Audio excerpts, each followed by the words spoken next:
Dear students, welcome to the online classes of chemistry. So today we will discuss about the empirical formula and the molecular formula. So here the empirical formula for molecular formula.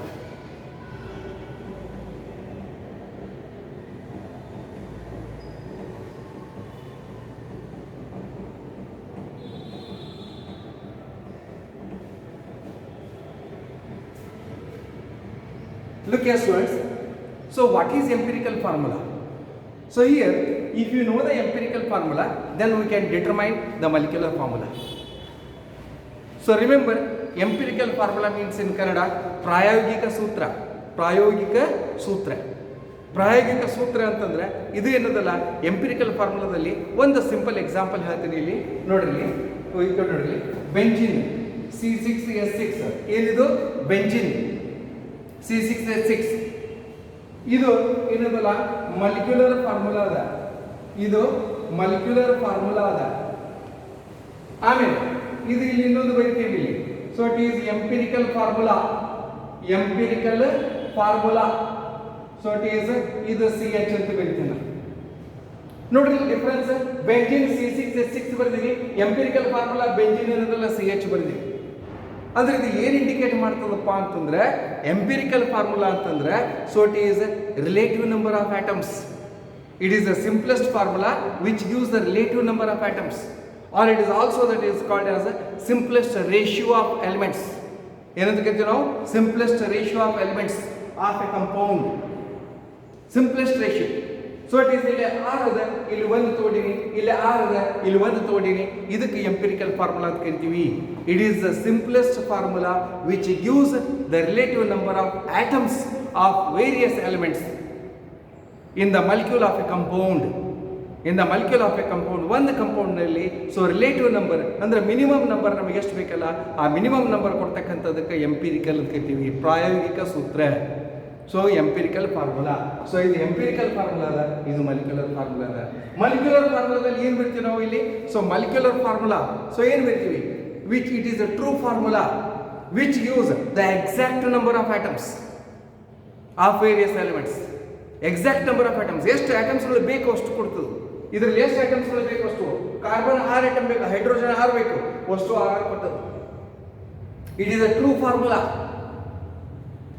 So or that is exact formula which gives the exact number of atoms of various elements present in a molecule of a compound and here it is the simplest formula which gives the relative number of atoms of various elements of a molecule in a compound so it is ಇದು relative number ಕೊಡ್ತದೆ ಇದು total number ಕೊಡ್ತದೆ ಇದು difference ಇವೆರಡರ ನಡುವೆ ತಿಳಿತು ಅಣು ಸೂತ್ರ ಮತ್ತು ಪ್ರಾಯೋಗಿಕ ಸೂತ್ರ ಸೊ ಎಂಪಿರಿಕಲ್ ಫಾರ್ಮುಲಾನ ನಾವು ಲ್ಯಾಬೊರೇಟರಿಯಲ್ಲಿ ಏನಂದ್ರೆ ಎಕ್ಸ್ಪೆರಿಮೆಂಟಲ್ಲಿ ಡಿಟರ್ಮೈನ್ ಮಾಡಬಹುದು so empirical formula can be calculated from the percentage composition of elements in the compound so elements ನಾವು ಕ್ಯಾಲ್ಕುಲೇಟ್ ಮಾಡಬಹುದು so it is here let us see that is what is here empirical formula look here first one that is number 1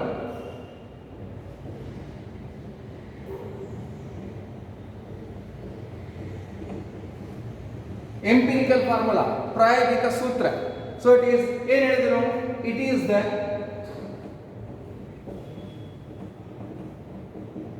simplest formula ಅಂತ ಕರಿತೀವಿ ನಾವು or it is the simplest formula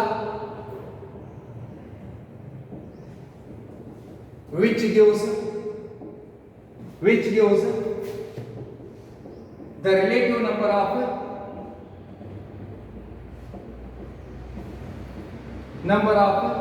atoms of various elements in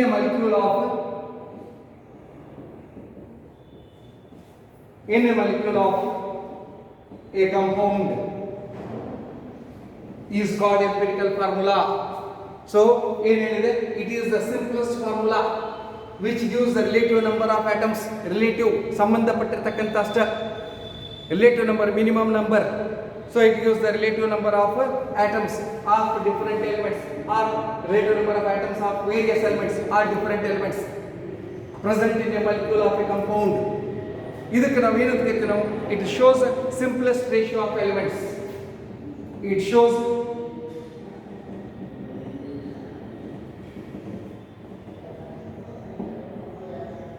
the simplest ratio of elements in the compound. In the compound, ಒಂದು compound ನಲ್ಲಿ ಏನದಲ್ಲ, ಇದು ಒಂದು simplest ratio ಕೊಡ್ತದೆ. So empirical formula can be calculated. The empirical formula can be calculated from the percentage composition of elements.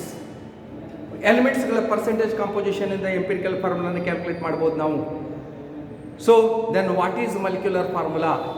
So it is here, I will write the second one, that is molecular formula.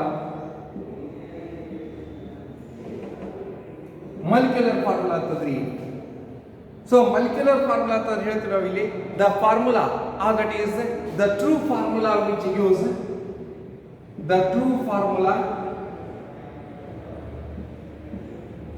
or it is also called as exact formula, the true formula which gives the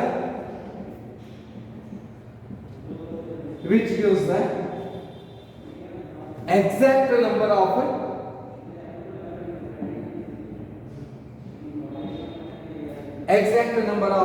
of various elements in a molecule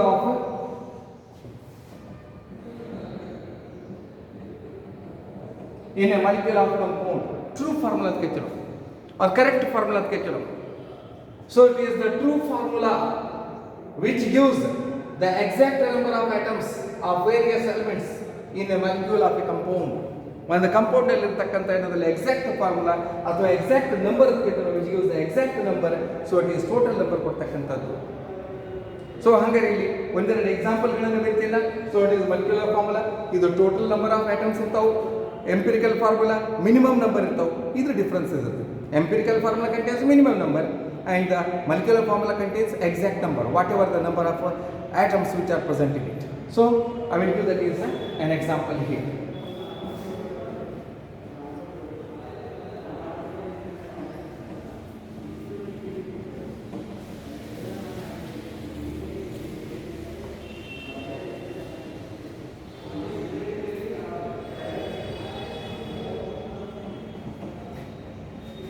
Look here, students.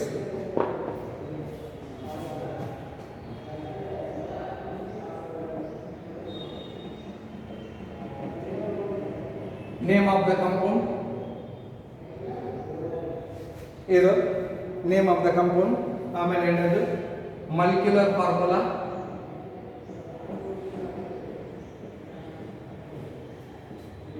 Empirical formula.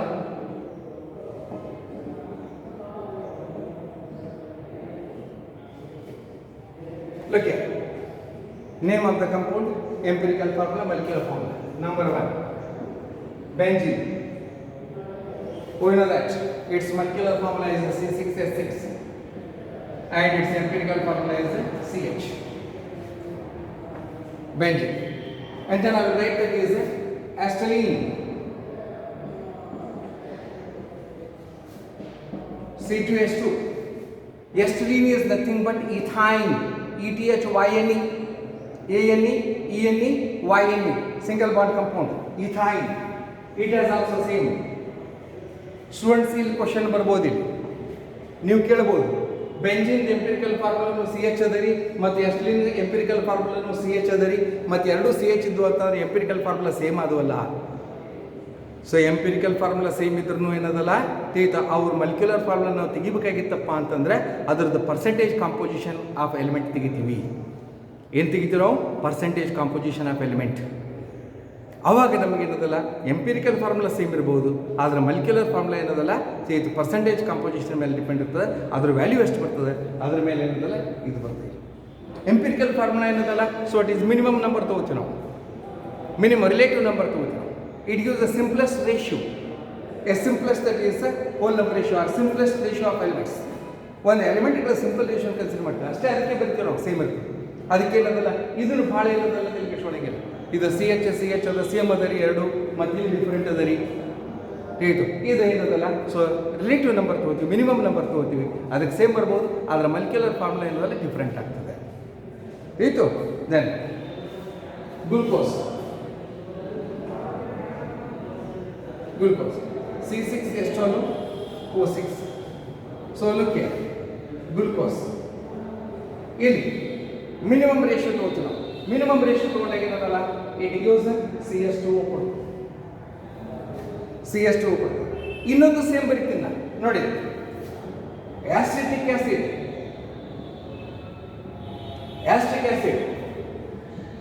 CH3COOH. Look here students, ಇದರೊಳಗೆ minimum number ತಗೊಂಡ್ವಿ, ಇದು 1:2:1 ಅದ. So that is 1:2:1 ತಗೊಂಡ್ವಿ. ಎಲ್ಲದಕ್ಕೂ ಏನು consider ಆಗಂಗಿಲ್ಲ. So ಇಲ್ಲಿ carbon 2 ಅದ, 1 ತಗೋತೀರಿ. ಹೈಡ್ರೋಜನ್ 4 ಅದ, 2 ತಗೋತೀರಿ. ಆಕ್ಸಿಜನ್ 2 ಅದ, 1 ತಗೋತೀರಿ. So it has also same, that is empirical formula. ಮತ್ತೆ ನೀವು ಮತ್ತೇನು ಪ್ರಾಬ್ಲಮ್ ಬರ್ತದೆ, ಇಲ್ಲಿನೂ ಎಂಪಿರಿಕಲ್ ಫಾರ್ಮುಲಾ ಸೇಮ್ ಅದ, ಮಲ್ಕ್ಯುಲರ್ ಫಾರ್ಮುಲಾ ಡಿಫ್ರೆಂಟ್, ಮಲ್ಕ್ಯುಲರ್ ಫಾರ್ಮುಲಾ ಡಿಫ್ರೆಂಟ್ ಇರ್ತದೆ. ಎಂಪಿರಿಕಲ್ ಫಾರ್ಮುಲಾ ಏನದಲ್ಲ, it is the relative number. ಅದಕ್ಕಾಗಿ ಏನದಲ್ಲ, ಭಾಳಷ್ಟು ಏನದಲ್ಲ ಇದು ಸೇಮ ಬಂದು, ಅದಕ್ಕೆ ನಿಮ್ಗೆ ಮುದ್ದಾಮ್ ಸೇಮ್ ಬರ್ದಿನಿ ಮ್ಯಾಲೆ CH CH2H CH2O. So it is ಅದಕ್ಕೆ ಏನಂದ್ರೆ ಎಂಪಿರಿಕಲ್ ಫಾರ್ಮುಲಾ ಸೇಮ್ ಇರ್ಬೋದು, ರಿಲೇಟಿವ್ ನಂಬರ್ ತಗೋತೀವಿ. ಅದಕ್ಕೆ ಅದ್ರ ಕ್ವಶನ್ ಬರೋಂಗಿಲ್ಲ, ಅದ್ರ ತೊಂದರೆನೇ ಇಲ್ಲ. ಆಯಿತು. ಆಮೇಲೆ so it is hydrogen peroxide.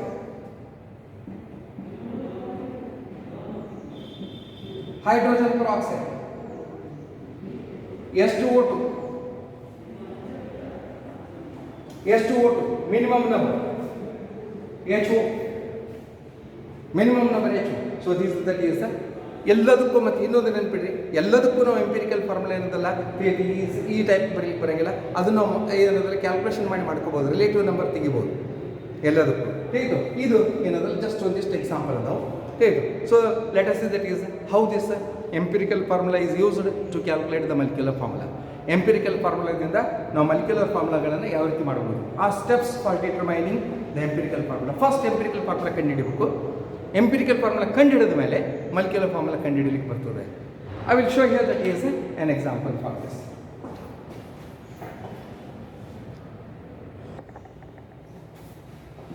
Dear students, look here. So determining of empirical formula, steps for determining the empirical formula. So what are the steps for determining the empirical formula? Empirical formula determine ಮಾಡಬೇಕಾಗಿತ್ತಪ್ಪ ಅಂತಂದ್ರೆ ಏನೇನು ಸ್ಟೆಪ್ಗಳು involve ಆಗಬೇಕು. Look here, very simple. First, that is percentage of each element present in the compound is determined. ಒಂದು element ಇದೆ percentage ಕೊಟ್ಟಿರ್ತಾನೆ, ಆ percentage ಅನ್ನು ಏನಂದ್ರೆ ಬರೀಬೇಕಲ್ಲಿ. Percentage of each element present in the compound is determined experimentally. Experiment ಆಗಿ ಏನದಲ್ಲ determine ಮಾಡೋ ಪರ್ಸೆಂಟೇಜನ್ನು ಡಿಟರ್ಮೈನ್ ಮಾಡಿದ ಮೇಲೆ ಏನದಲ್ಲ, ಸೊ ಇಲ್ಲಿ ಬರೀತೀವಿ ನಾವು ಎಲಿಮೆಂಟ್ ಬರೀತೀವಿ, ಅದ್ರ ಪರ್ಸೆಂಟೇಜಲ್ಲಿ ಬರೀತೀವಿ. ನಾನು ತೋರಿಸ್ತೀನಿ, ಎಕ್ಸಾಂಪಲ್ ತೋರಿಸ್ತೀನಿ ನಿಮಗೆ. ಆಮೇಲೆ ಎರಡನೇದು ಒಂದೇದೇನು ಬಿಡಬೇಕು. So it is percentage of each element present in the compound is determined experimentally. Element ಅದ, suppose for example carbon dioxide ಅದ, ಕಾರ್ಬನ್ ಪರ್ಸೆಂಟೇಜ್ ಎಷ್ಟದೆ ಕೊಡಬೇಕು ಎಕ್ಸ್ಪೆರಿಮೆಂಟಲಿ. ಆಕ್ಸಿಜನ್ ಪರ್ಸೆಂಟೇಜ್ ಎಷ್ಟದೆ ಎಕ್ಸ್ಪೆರಿಮೆಂಟಲಿ ಕೊಡಬೇಕು. ಹೇಗೆ ಅದಕ್ಕೆ ಏನಂತಾನೆ, percentage of each element present in the compound is determined experimentally. ಎರಡನೇದು, the percentage of each element is divided by its atomic mass. ನಮಗೊಂದು ಪರ್ಸೆಂಟೇಜ್ ಕೊಟ್ಟನ ಅಂತೇಳಿ, ಕಾರ್ಬನ್ 10% ಅಂತ ಕೊಟ್ಟ, ಆ ಪರ್ಸೆಂಟೇಜನ್ನು ಅದರ ಅಟಾಮಿಕ್ ಮಾಸ್ಲೇ ಡಿವೈಡ್ ಮಾಡಬೇಕು. The percentage of mass of an element is divided by its atomic mass. Look here, the percentage of each element is divided by its atomic mass. ಅದರ atomic mass ಇಂದ divide ಮಾಡ್ರಿ. ಹೇತು ಅದರ atomic mass ಇಂದ divide ಮಾಡ್ರಿ, ಒಂದು number ಬರ್ತದೆ. So it is. ಆಮೇಲೆ ಮುಂದೆ the numbers obtained in step 2, ಇಲ್ಲಿ ಬಂದಿರತಕ್ಕಂಥ step 2 ದಲ್ಲಿ ಬಂದಿರತಕ್ಕಂಥ number are divided by a minimum number or least number. ಆ ಕಾಲಮ್ದಲ್ಲಿ ಲೀಸ್ಟ್ ನಂಬರ್ ಯಾವ್ದು ಬಂದಿರ್ತದೆ ಡಿವೈಡ್ ಮಾಡಬೇಕು. The number obtained in step 2 are divided by the smallest number or least number of step 2 means value of column 4 divided by minimum value. So column number ಬರ್ತೀನಿ 1 2 3 4 5 6. ಇಲ್ಲಿ column percentage upon atomic mass ಬರ್ತಲ್ಲ, ಇಲ್ಲಿ ಏನದಲ್ಲ, so ಇಲ್ಲಿ ಬಂದಿರತಕ್ಕಂಥ value ಏನದಲ್ಲ, so it is value of column 4 divided by minimum number that is of column 4. ಇಲ್ಲಿ so ಇಲ್ಲಿ ಬಂದಿರತಕ್ಕಂಥ ಮಿನಿಮಮ್ ನಂಬರ್ ಏನದಲ್ಲ value of column 4 divided by minimum number of column 4 column 4 ದಲ್ಲಿ ಅಂದ್ರೆ ಸ್ಟೆಪ್ ತಗೊಂಡ್ರೆ ಸ್ಟೆಪ್ ಅಂತ ಬರೆಯೋದು, ಕಾಲಮ್ ತಗೊಂಡ್ರೆ ಕಾಲಮ್ ಅಂತ ಬರೆಯೋದು. ಆಮೇಲೆ ನೆಕ್ಸ್ಟ್ ಇಫ್ ನೆಸೆಸರಿ ಇಲ್ಲಿ ಮಾಡಿದಗಳಿಗೆ ಒಂದು ಸಿಂಪಲ್ ಹೋಲ್ ನಂಬರ್ ರೇಷಿಯೋ ಬರ್ತದೆ. ಸಿಂಪಲ್ ಹೋಲ್ ನಂಬರ್ ರೇಷಿಯೋ ಅಂದ್ರೆ 1 2 3 4 ಹಿಂಗೆ ಬರ್ತದೆ. ಸಪೋಸ್ ಹಿಂಗೆ ಬರಲಿಲ್ಲ 1.8 ಬಂತು, 1.6 ಬಂತು, 1.7 ಬಂತು, ಅವಾಗ ಏನು ಮಾಡೋದು ಗೊತ್ತೇನೆ? If necessary multiply the numbers of step 3. Step 3 ಅಂದ್ರೆ ಇಲ್ಲಿ ಬಂದಿರತಕ್ಕಂಥ ನಂಬರ್, ಈ ಸ್ಟೆಪ್ 3 ರಲ್ಲಿ ಬಂದಿರತಕ್ಕಂಥ number by a suitable integer to get a simple whole number ratio. 1.8 ಬಂತಪ್ಪ, ಅದನ್ನು ರೌಂಡ್ ಮಾಡ್ಕೋಬೇಕು. ರೌಂಡ್ ಮಾಡ್ಕೋಬೇಕಂದ್ರೆ 2 ಅಂತ ಮಾಡಂಗಿಲ್ಲ, ಅದನ್ನು ಒಂದು ನಂಬರಲ್ಲಿ ಮಲ್ಟಿಪ್ಲೈ ಮಾಡಬೇಕು. 2 ಮಲ್ಟಿಪ್ಲೈ ಮಾಡಬೇಕು, ಇಲ್ಲ 3 ಮಲ್ಟಿಪ್ಲೈ ಮಾಡಬೇಕು. ಇಲ್ಲಿ ನೀವು ನಂಬರಲ್ಲಿ ಏನಂತಲ್ಲ ಈ ಎಲಿಮೆಂಟಿಗೆ ನಂಬರ್ ಮಾಡಿರ್ತಿಲ್ಲ, ಅದರಲ್ಲಿ ಎಷ್ಟು ಎಲಿಮೆಂಟ್ ಇರ್ತಾವೆ ಅಷ್ಟು ನಂಬರಿಗೆ ಮಲ್ಟಿಪ್ಲೈ ಮಾಡಬೇಕು. ಆಯಿತು? ಫಸ್ಟ್ ಏನು ಮಾಡಬೇಕು? ಎಲಿಮೆಂಟ್ ಬರೀಬೇಕು ಹೆಸರು, ಆಮೇಲೆ ಸೆಕೆಂಡ್ ಏನು ಮಾಡಬೇಕು? ಅದರದ್ದು ಪರ್ಸೆಂಟೇಜ್ ಬರೀಬೇಕು. ಮೂರನೇದು ಅದರ ಅಟಾಮಿಕ್ ಮಾಸ್ ಬರೀಬೇಕು. ನಾಲ್ಕನೇದು ನಾಲ್ಕನೇ ಕಾಲಮ್ ಏನದಲ್ಲ percentage divided by atomic mass ಬರೀಬೇಕು. ಅಲ್ಲಿ ಬಂದಿರತಕ್ಕಂಥ ಮಿನಿಮಮ್ ವ್ಯಾಲ್ಯೂವನ್ನು ಡಿವೈಡ್ ಮಾಡಬೇಕು. ನಾವೊಂದು ಉದಾಹರಣೆ ತೋರಿಸ್ತೀನಿ, ಎಲ್ಲರಿಗೆ ಕಡೆ ಲಕ್ಷ ಕೊಟ್ಟು ನೋಡಿ. ನೋಡಿ ಇಲ್ಲಿ ಬರ್ತೀವಿ. On organic compound contains 39. On organic compound contains 39.9% carbon, 6.7% hydrogen and 53.4% oxygen.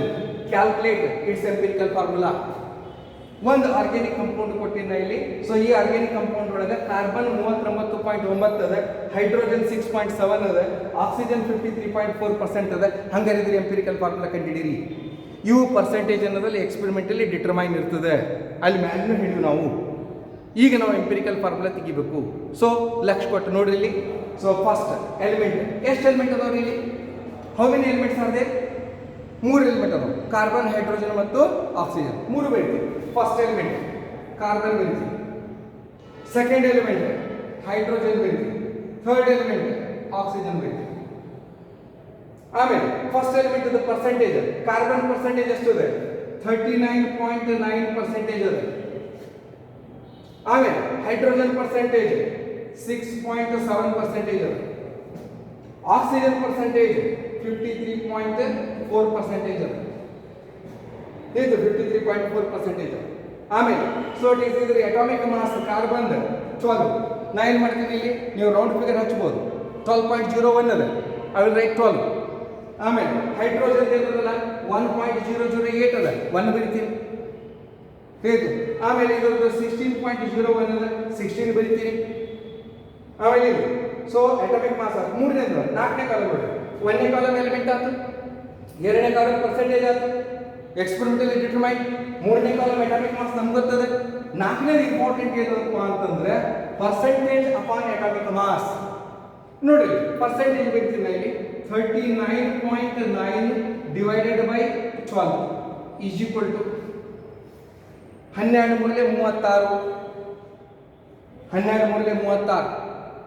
ಅಲ್ಲಿ ಏನದಲ್ಲ ಇನ್ನು 39 ಉಳಿತು, ಮತ್ತೆ 3 ಬಂತು. ಸೊ ಇಟ್ ಈಸ್ 3.33 ಬರ್ತದೆ. ಅಪ್ರಾಕ್ಸಿಮೇಟ್ ಬರ್ತೀನಿ 3.33 ಬರ್ತದೆ. ಆಮೇಲೆ ಇಲ್ಲಿ 6.7 divided by 1 is equal to 6.7.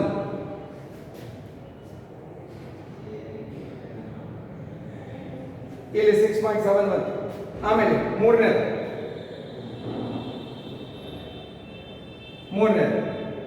That is 53.4 divided by 16 is equal to 14 48 ಬರ್ತದೆ ಇಲ್ಲಿ ಮತ್ತೆ. So it is 3.34. Look as friends, ಈಗ ನಮ್ಗೆ ಏನದಲ್ಲ ಒಂದು ವ್ಯಾಲ್ಯೂ ಸಿಕ್ತಿಲ್ಲ. ಸೊ ಇಟ್ ಈಸ್ ಇದರಲ್ಲಿ ಕಂಪ್ಲೀಟ್ ಏನದಲ್ಲ, ಸೊ ಇಟ್ ಈಸ್ ಒಂದು ವ್ಯಾಲ್ಯೂ ಸಿಕ್ತಿಲ್ಲಿ. So it is here it is 53.4 divide by 16. ಇಲ್ಲಿ ವ್ಯಾಲ್ಯೂ ಸಿಕ್ತು 3.34 ಆಗ. ಇನ್ನು ನೋಡಿ, ಇನ್ನು ಇಂಪಾರ್ಟೆಂಟ್ ಇಲ್ಲಿ ವ್ಯಾಲ್ಯೂ ಆಫ್ ಕಾಲಮ್ 4. ಕಾಲಮ್ 4 ನಲ್ಲಿ ಬಂದಿರತಕ್ಕಂಥ value divided by minimum number of column 4 value. Minimum number of column 4 value ಅಥವಾ ಮಿನಿಮಮ್ ವ್ಯಾಲ್ಯೂ ಅಂತ ಇರ್ತದೆ. ಮಿನಿಮಮ್ ವ್ಯಾಲ್ಯೂ ಆಫ್ ಕಾಲಮ್ 4 ಇಲ್ಲಿ 3.33, 6.7 ಅದ, ಇದು 3.34 ಅದ. ಮಿನಿಮಮ್ ಯಾವ್ದು ಇದದ. So so value of column 4 divided by minimum value ಇದ್ರದ್ದು 3.33 divided by 3.33 is equal to 1. ಎರಡನೇದು 6.7 divided by 3.33 is equal to approximate value ಬರೀತೀನಿ. So it is near about 2. near about 2. ಆಮೇಲೆ ಇದನ್ನು ಬರೀತೀನಿ. So it is here 3.34 divided by 3.33. So it is equal to that is it is also that is 1. So ಎಷ್ಟು ಬಂತ simple whole number ratio 1:2:1. ಇದು simple hole ratio ಬಂತು. ಹಂಗಾರೆ empirical formula ಎಷ್ಟು ಅದ? ಹಂಗಾರೆ ಕಾರ್ಬನ್ 1 ಅದ, ಆಮೇಲೆ ಹೈಡ್ರೋಜನ್ 2 ಅದ, ಆಮೇಲೆ ಆಕ್ಸಿಜನ್ 1 ಅದ. ಸೊ ದೇರ್ಫೋರ್ ಏನು ಬರೀತೀವಿ ಇಲ್ಲಿ ನೆನಪಿಡಿ. The empirical formula is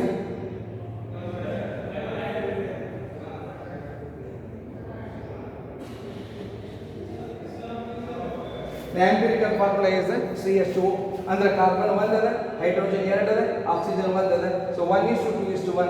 so it is called as empirical formula. Students ಮತ್ತೊಂದು ಸರಿ ನೋಡ್ಕೊಡ್ರಿ, ಇದು ಒಂದಷ್ಟು ಭಾಳ ಇಂಪಾರ್ಟೆಂಟ್. ಮಲ್ಕ್ಯುಲರ್ ಮಾಸ್ ಏನದಲ್ಲಿ ಈಸಿ ತೆಗಿಬೋದು ಮಲ್ಕ್ಯುಲರ್ ಫಾರ್ಮುಲಾ ನೋಡ್ಕೊಡಿ ಇನ್ನೊಂದು ಸರಿ. ಫಸ್ಟ್ ಎಲ್ಲದಕ್ಕಿಂತ first an organic compound contains 39.9% carbon ಅಂತ ಕೊಡ್ತಾನೆ. ಹೇಗೆ ಅದರ ಪರ್ಸೆಂಟೇಜ್ ಕೊಡ್ತಾನೆ. 6.7% ಹೈಡ್ರೋಜನ್, 53.4% ಆಕ್ಸಿಜನ್ ಅಂತ ಕೊಡ್ತಾನೆ. ಇಲ್ಲಿ ಈ ಕಾಲಮ್ ಬರೆಯುವುದು ತಿಳಿತು.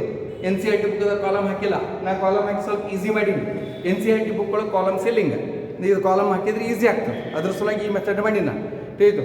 ಸೊ ಫಸ್ಟ್ ಎಲಿಮೆಂಟ್ ಬರೀ ಕಾರ್ಬನ್ ಹೈಡ್ರೋಜನ್ ಆಕ್ಸಿಜನ್ ಎಷ್ಟು ಎಲಿಮೆಂಟ್ ಅದ? 2 ಇದ್ರೆ 2 ಬರೀ, 3 ಇದ್ರೆ 3 ಬರೀ, 4 ಇದ್ರೆ 4 ಬರೀ.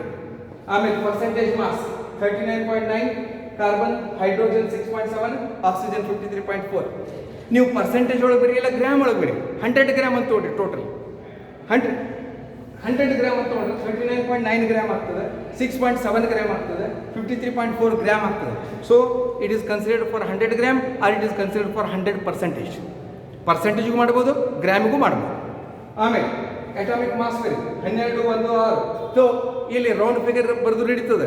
12.01, 1.008, 16.01 ಅದು ಬರೆಯೋ ಅವಶ್ಯಕತೆ ಬರೆದು ನಡೀತದೆ, ತಪ್ಪಿಲ್ಲ. ಇಟ್ ಈಸ್ ನೈಸ್ ಮತ್ತು ಭಾಳ ಚಲೋ ತಿಳಿತು. ಆಮೇಲೆ percentage upon atomic mass, 4th column very important. 4th column percentage upon atomic mass. ಇದರ ಪರ್ಸೆಂಟೇಜ್ ಇಲ್ಲಿ ಪರ್ಸೆಂಟೇಜ್ ಅಪಾನ್ ಅಟಾಮಿಕ್ ಮಾಸ್ 3.33 ಬಂತು. 6.7 divided by 1, so that is 6.7 as it is 1. 53.4 divided by 16, so 53.4 divided by 16, 3.334 ಬಂತು.